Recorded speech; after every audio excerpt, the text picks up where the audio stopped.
Hi there, welcome to Mark Killn's channel where we're always learning. Always learning. Who said that?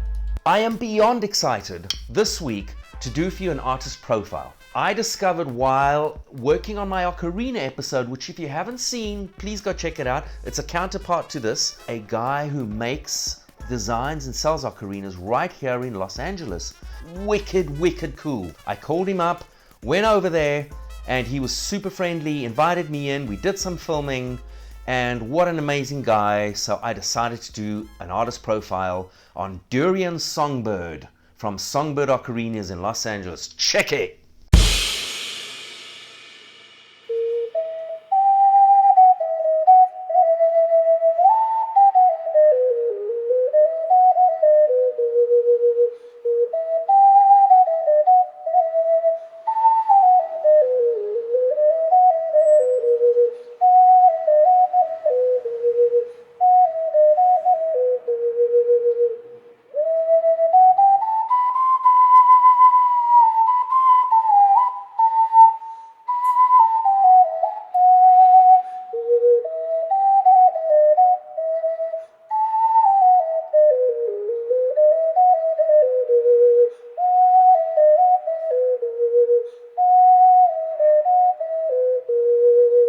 Hi, well, welcome to Songbird Ocarina. My name is Durian Songbird, and I've been making ocarinas for about 30 years. Okay, well, so we are standing in the workshop, and this is where it's where a lot of the magic happens. Here we're Eric is putting the final decorative touch on some of these ocarinas. We're taking some India ink and putting it in these crevices to give it a little definition around the platinum band around these ocarinas. And here we have ocarinas that are getting little rings put around the holes so that they're comfortable to the fingertips. You can see they're still a little shiny because they're still wet, and then these are dried and it gives a little raised area. Always exploring a more tactile comfort and experience for working with tonality and ergonomics and beauty and all different factors. This is where art, music, and science all converge.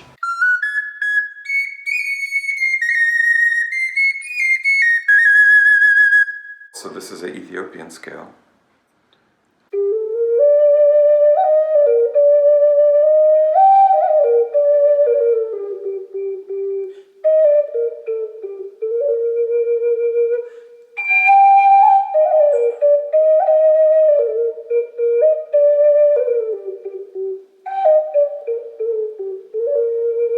The air is passing through this windway or passageway, and this metal tool is representing the airflow. And what happens is it's going to emerge into the body of the instrument. And what we have to do, if you can see that metal band here, this is representing the air. And as the air comes in, there's a lip on this far side, and this lip is going to split the air flow. And some of the air is going to vortex out in a spiral pattern, and some of it's going to vortex in. And the art of it is to get this, the alignment such that that lip is right where you want it. And the shape of this hole and the shape of the lip and the size of this hole in relation to the size of the entire instrument and the internal wall structure is all going to affect the amount of back pressure that you're going to feel as you're blowing, the tonality, the timbre, the clarity of tone, the volume of the tone. Do you want to have a big range, or do you want to have less of a range but a fatter tone? And so there's all these choices that we get to make, and sometimes you might want to make an instrument with a little less range and a little fatter tone, like some of the instruments you'll see down in Central America, a very breathy, rich tone, but they don't have very much range. But for what they do, it sounds really beautiful. And for a long time, I was just trying to reach maximum range. And then at some point, you're like, you know what? Maybe you don't need every note there is. You want to just really concentrate on having fewer notes, but making them sound more and more beautiful. This one actually is synesthetic in that it interprets the frequency with color. And each frequency has its own color, in which I've assigned to it based on my own system. Okay. G is red, D is blue, C is green.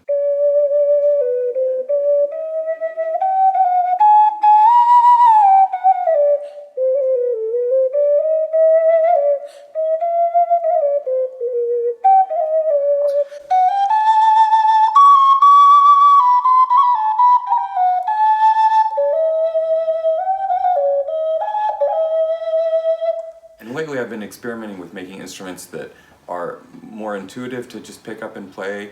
As someone who doesn't have music theory, that doesn't want to spend hours learning scales and having all these every note, every chromatic note.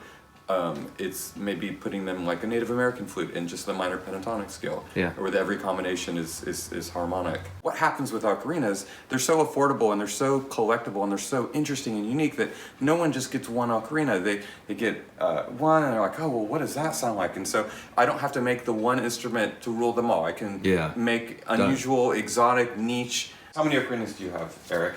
About 75. About 75? 75 different models. Yes. Yeah, and by tomorrow it'll probably be 76. It's going day by day. So I spend all day making them and I go home and then I play them.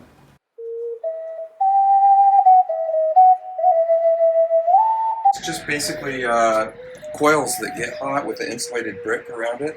The heat just keeps building, it's cumulative. And we put the glazed pieces on these stands, which keeps the glaze from sticking to the kiln shelf. It'll be in there for about 15 hours.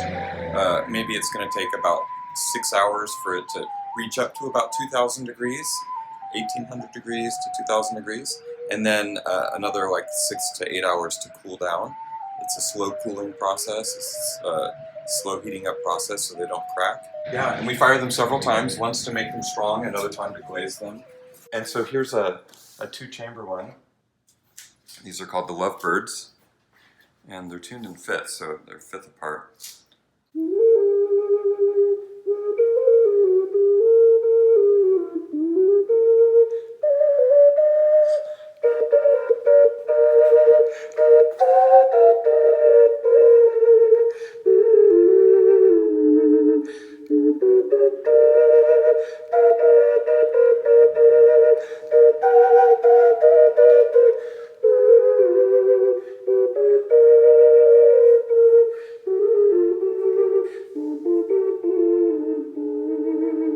This one's unusual in that it is used as a whistle to create binaural beats. And it creates two frequencies that when they're very close together, they start to beat.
Yeah. It's so cool. Yeah.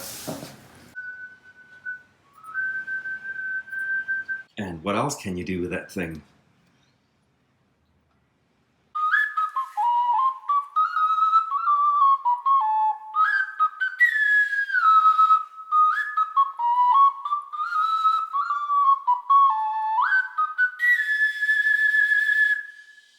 Well, thanks for watching, and I hope you enjoyed this week's episode.